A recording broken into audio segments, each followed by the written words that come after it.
that team. Boban. I love Boban. Went undrafted I in love that man. NBA draft, but came to the NBA in 2015. What's going on, guys? It is JJ here, back with a new video today. Once again, and today we're going to take a look at where the best European NBA players come from.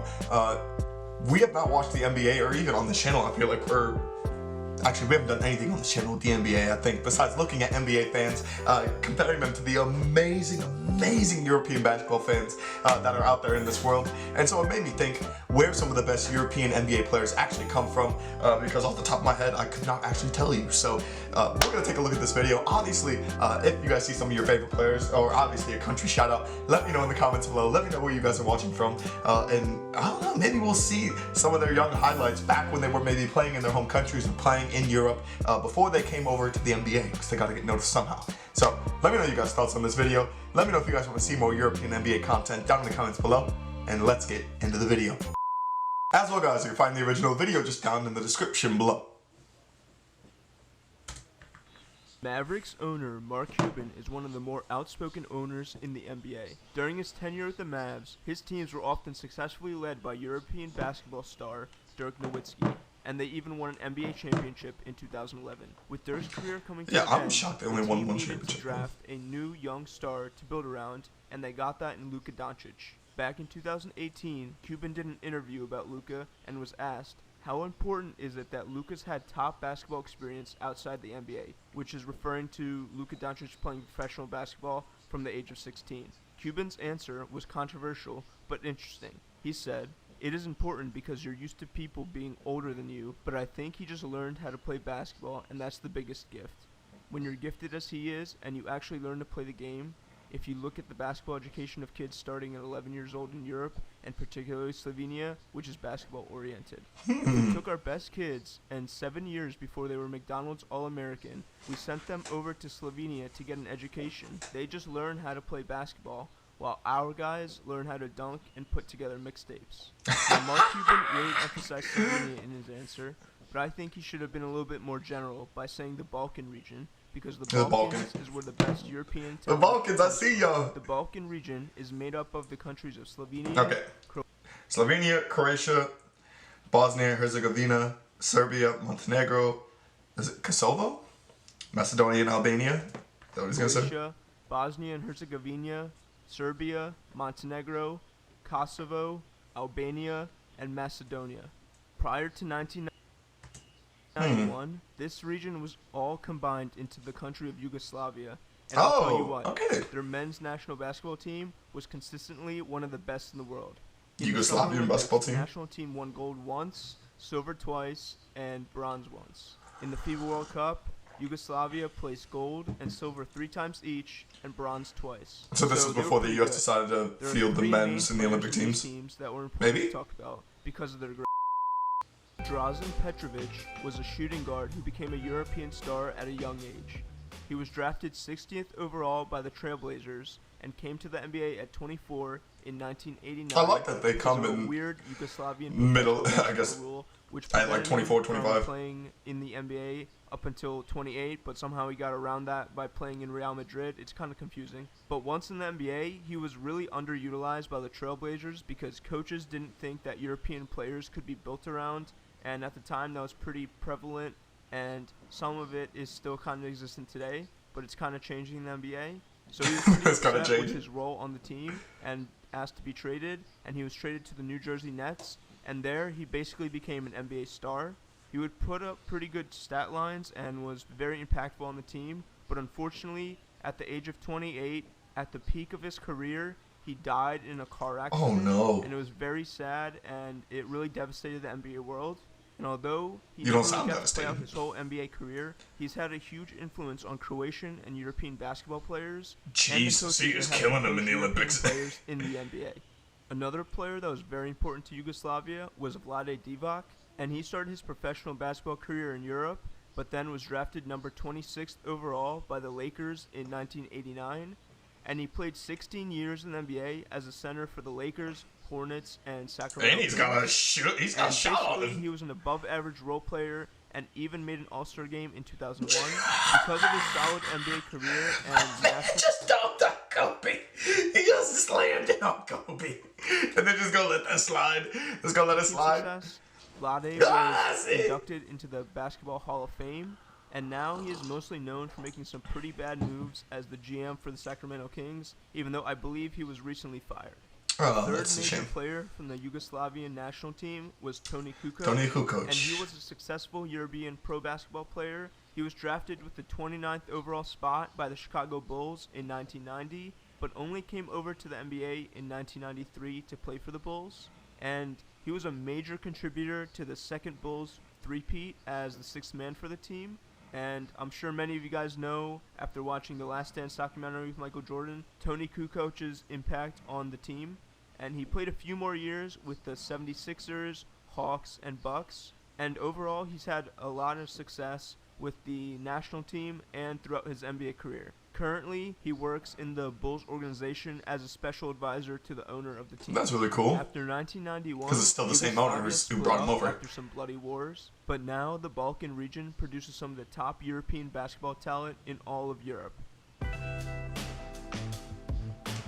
Yusuf Nurkic was drafted 16th overall by the Chicago Bulls and came over to the NBA in 2014, and he has become a solid NBA starting center and was a major contributor to his Denver Nuggets teams and now the Portland Trail Blazers, which he plays on. He's been a pretty good, solid player.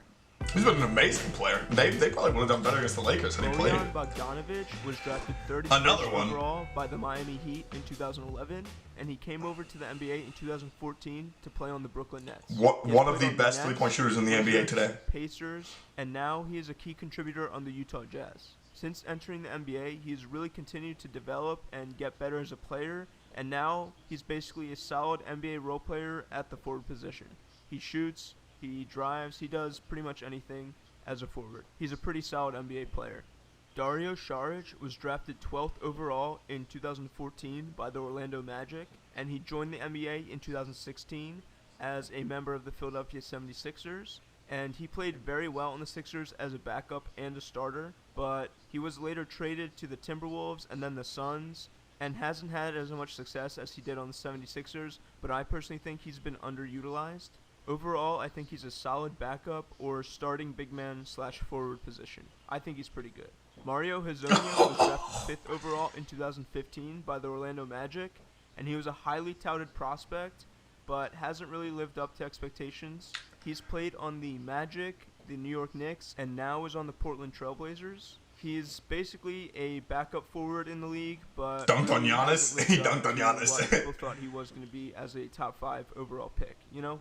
Dragan Bender was drafted 4th overall by the Phoenix Suns in 2016, and he was a highly recruited European prospect, and a lot of scouts actually compared him to Kristaps Porzingis. He's played on the Suns, the Bucks, and the Warriors, and unfortunately, he's played in the G League, which is very disappointing for a high draft pick like he was. However, he is trying to stay in the NBA as a stretch 4, but so far he hasn't had much success. Maybe he might end up finding his role on an NBA team.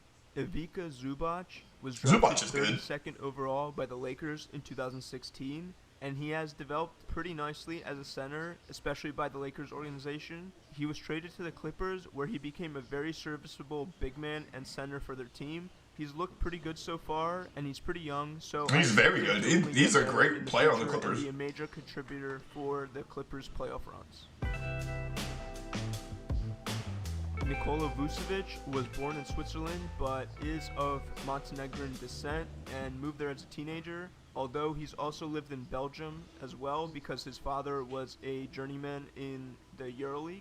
He was drafted 16th overall in 2011 by the Philadelphia 76ers and has played for the Sixers and also the Orlando Magic, which he plays on now. He's basically a very solid starting center and even was an all-star in 2019. And now at the prime of his career, he's basically the best player in the Orlando Magic and has been putting up a pretty good stat line. Yeah, I'd say so. I'd actually say so. Darko Milicic was a highly touted prospect and was drafted number 2 overall by the Detroit Pistons after LeBron James went number 1 overall in the 2003 Wow, NBA draft. he got drafted. However, Darko was followed by Carmelo Anthony, Chris Bosh, and Dwayne Wade. And one of the best draft classes of all time. Around the NBA, he is known as one of the biggest draft busts in NBA history because of the other players that were drafted around him. Throughout his NBA career, he's played for the Pistons, Magic, Grizzlies, Knicks, Timberwolves, and the Boston Celtics. And he's played for that many teams because he never really established a role for himself.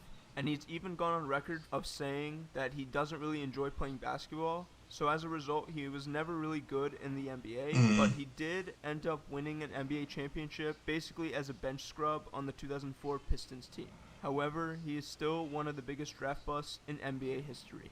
Nemanja Bjelica was drafted 35th overall by the Washington Wizards in 2010, and he came over to play in the NBA in 2015 on the Minnesota Timberwolves. Currently, he plays on the Sacramento Kings, and he's basically a solid three-point shooting forward. Nothing too flashy, but his three-point shooting percentage is pretty good, and he is a major contributor for that team. Boban I love Marjanovic Boban. I went undrafted love that in man. 2010 NBA draft, but came to the NBA in 2015 on the San Antonio Spurs. He was playing pretty well overseas, and he was a I mean, he's 7'4", so I mean, it center kind of with a helps. decent offensive game. So far in his NBA career, he's He played barely with has to the jump to Spurs, get buckets. Pistons, the Clippers, and now he's on the Dallas Mavericks. So basically his role in the NBA is a bench center used at certain times in the game for when his size and his post-up and offensive shooting skills are needed. He's not really used that often, but he is fun to watch as an NBA fan. Nikola Jokić was drafted 41st okay, overall the by Joker. Denver Nuggets in the 2014 NBA draft. I did not And realize he was from came to Serbia. the NBA in 2015. And basically, he has surprisingly developed into a really good NBA center. One of the best big Even men an in the league. all-star with really good passing ability. Amazing passing and ability. Pretty good shooting I ability. will as well. update that for And you. he was an Streaky shooting all-star in ability, like he's got it all. 2019 And 2020, as well as he made All-NBA First Team in 2019. Also in 2016, he made the NBA All-Rookie Team. So now Jokić is basically the Denver Nuggets franchise player and is a leader for their NBA playoff runs. He's basically I mean, as he should be. He is extremely good. So I'll give him full props for that. Bogdan Bogdanović, maybe is who I'm thinking of as the other Bogdanović. This man is a killer beyond three. To play for the Sacramento Kings. Basically, his role is a solid three-point shooting wing, and he does that to the Not to the best of his abilities. He is a dog. And overall, He is a he's dog. still kind of young, so he only looks to be getting. And he better refused to as go to the a Bucks. three-point shooter. He refused to join Giannis. Goran Dragić was drafted Dragić, overall my in guy. 2008 by That's the my San 2K Antonio guy. Spurs. Gotta He's love played on the Dragić. Suns, the Rockets, the Suns again, and now he's on the Miami Heat. He was an All-Star in 2018. He made NBA Third Team in 2014, and he also received the Most Improved Player award in the 2014 NBA season. Now, basically, he's a quality starting point guard, and he's been an important member for the Miami Heat in the last I few think playoff one of the runs, best. including He was 2022 contributor to this year's playoffs, and I'm sure the playoffs in the future for the Dallas Mavericks. We did not. Where's Porzingis from? Is it said at all where Porzingis is from? Or like did we just skip all of that? Honestly, whatever. This is one of those videos where I absolutely love watching it, but also we forgot some other European NBA players, mainly Giannis and his family. But I guess we won't discuss it. You guys gotta let me know your thoughts though on where the best European NBA players come from. Obviously the Balkan region is filled. Obviously the rest of Europe is filled with some of the most amazing European NBA players. The Gasol family as well. Spain in general. The UK has a couple of good players in there. France has a couple of good players in there. I think they all need to get noticed. But if you guys want to see another video of those players, let me know down in the comments below. I appreciate you guys so much for watching. And I will catch you guys for another video. Peace.